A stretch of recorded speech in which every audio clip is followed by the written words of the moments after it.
เคยผู้มีพระคุณแม่เคยการุณให้กำเนิดลูกได้เกิดมาแม่เอ๋ยเคยเลี้ยงดูให้ความอุปการด้วยน้ำใจเมตตาแม่เป็นห่วงใยแม่เอ๋ยแม่เคยหาแกล้งดู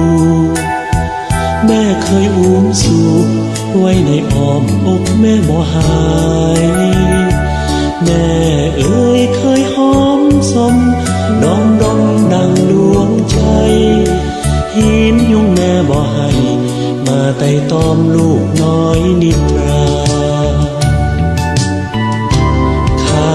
ของน้ำนมที่เฮาเคยดูดดื่มบ่เคยลืมเมื่อเฮาได้เติบโตมาพื้นฟ้าธานีบ่มีเหลือล้นมาหาเท่าพระคุณมารดาอาสงไขยไปทั้งสิ้น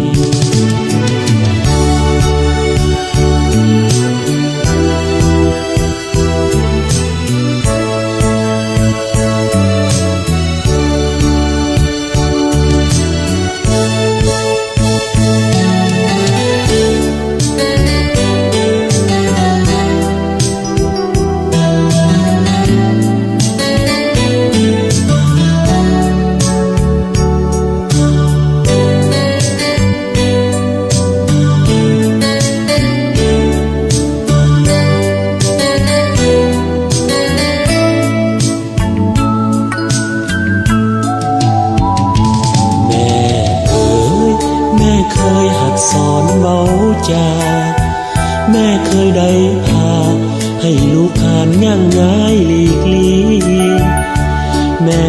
เอ๋ยเคยสอนคำสอนทำแต่ความดีหูหักหอมน้องพี่สิ่งเหล่านี้ลูกขอจดจำค่าของน้ำนม